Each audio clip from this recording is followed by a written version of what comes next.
So, just with a little change of pace, this will be a little bit of a story. I'm Dave, and I just moved to Elkin, North Carolina 14 months ago, having spent 66 of my 76 years in the state of Rhode Island. And in Rhode Island, there's a person who's lived there for several generations back, who's very independent, self-reliant, stubborn. And they call these people swamp Yankees. I'm a swamp Yankee. And I titled this little talk, The Journey from Swamp Yankee to North Carolina, Good Old Boy. I'm on the journey. So when we moved to Elkin, we knew it was a great little town, and we feel like we made a great choice being here. We live right on West Main Street, up the hill. We love this little town. We love everybody who's so friendly. We love the weather. I didn't shovel any snow last winter. We love the culture of this place, the sense of being home in this little town.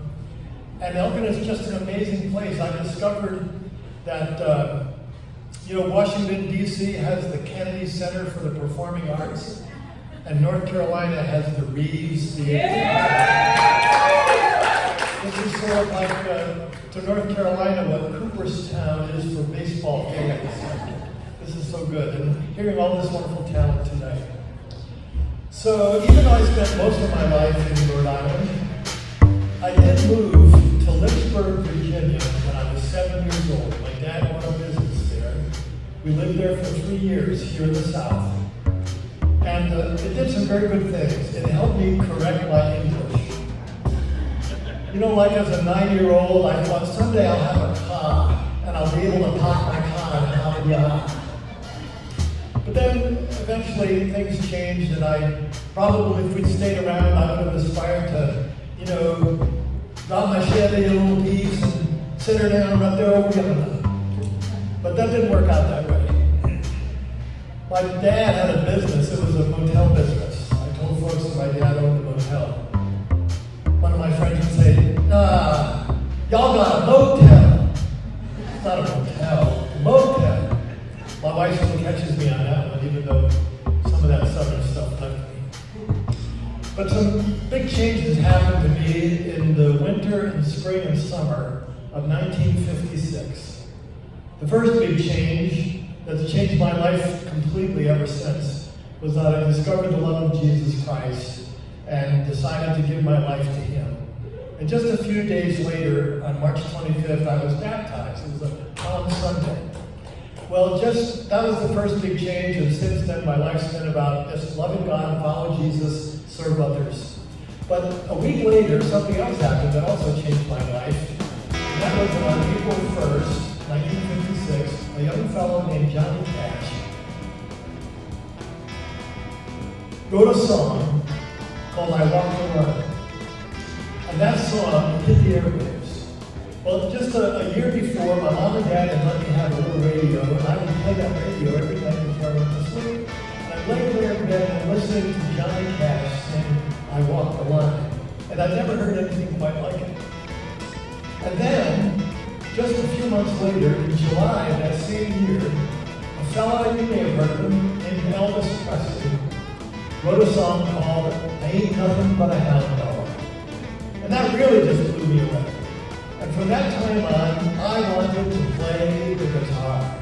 I told my dad, I want to play the guitar. And he poured cold water all over that. He said, no, you're going to need to play the piano and learn the basics of music and keep on up with those piano lessons. Oh, well. But then we moved from Lynchburg, Virginia, back to Rhode Island. And I took a few more years of piano lessons. Then I gave up on that. That was boring. Still had that guitar thing in the back of my mind.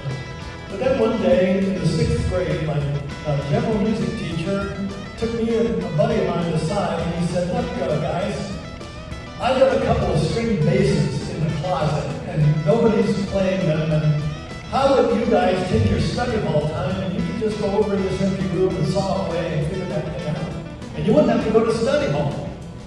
I thought that was really great. So, I started sawing away on that bass and plugged away and eventually decided I really liked this and persuaded my dad at that point, we need to get a bass.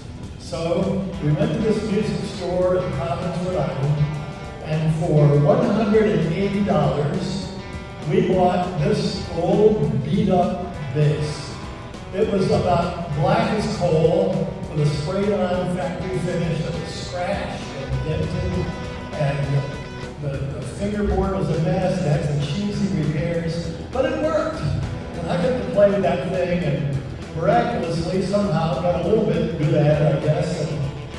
So in high school, they asked me to play on their stage band, sort of like the big Elkin band, and do some jazz stuff. And then also, I got into the Rhode Island All-State Orchestra, played in that a couple of years, and was very honored to be able to play with what was called the Rhode Island Philharmonic Youth Orchestra, our big professional orchestra, and this youth orchestra. I've been playing that all through high school.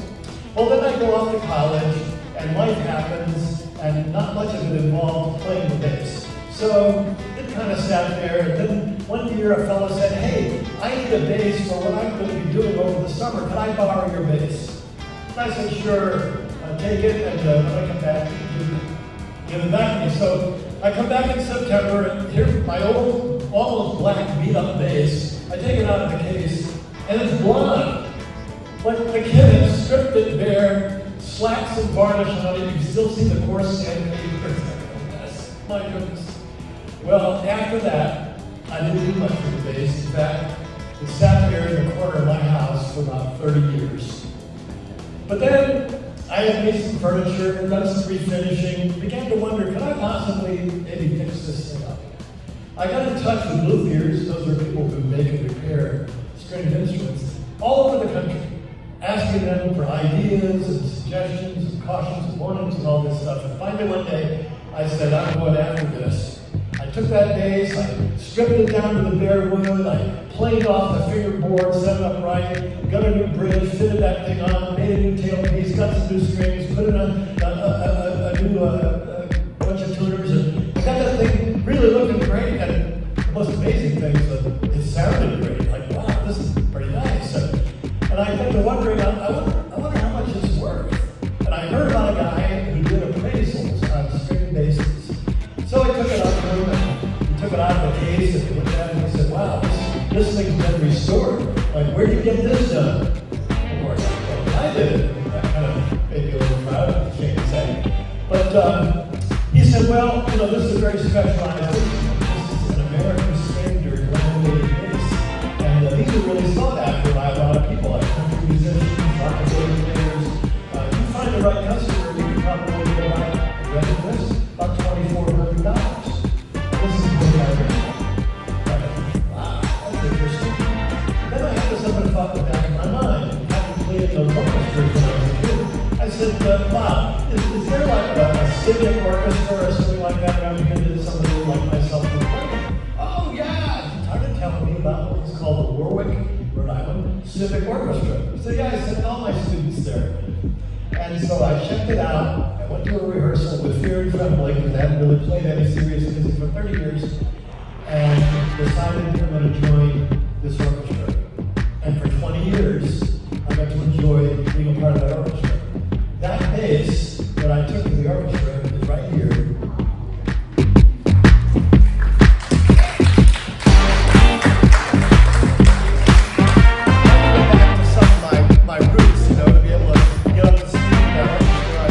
I remembered a little tune when I was in the 6th grade I had to learn. It's called the Volga Boatman. If you're a Slavic person, you might recognize this.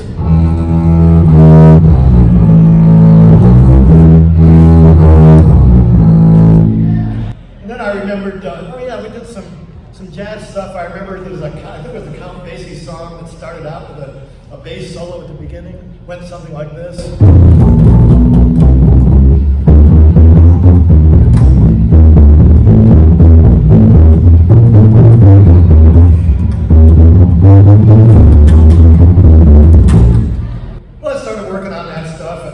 In the orchestra over those 20 years, we played everything from Mozart, Bach, Mendelssohn, and then modern composers, Gershwin, Aaron Copland, and also some great arrangements of the jazz greats, Duke Ellington and Tommy Dorsey. We did a lot of scores from John Williams, great movies, things of that sort. It was a lot of fun.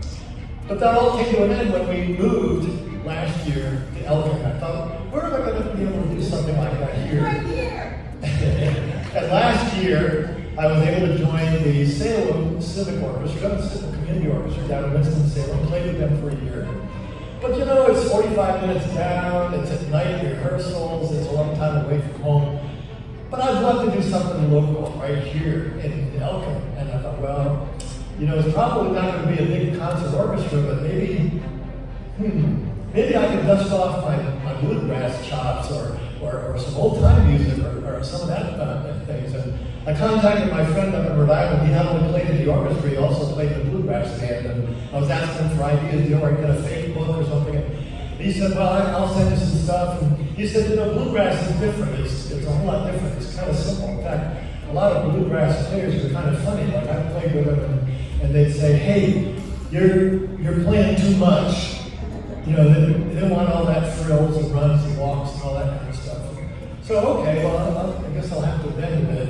So I started working on it, and I thought, well, let me get a couple of riffs, you know, that would really impress people and show off my talents. By the way, if you know anybody that needs a bass with a group, even just a jam session, or they like to play out or whatever, I might be able to get up to them.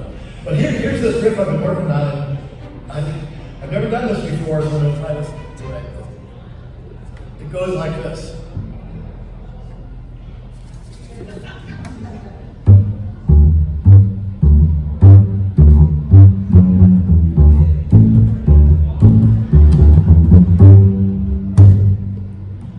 And there you are. A good old boy.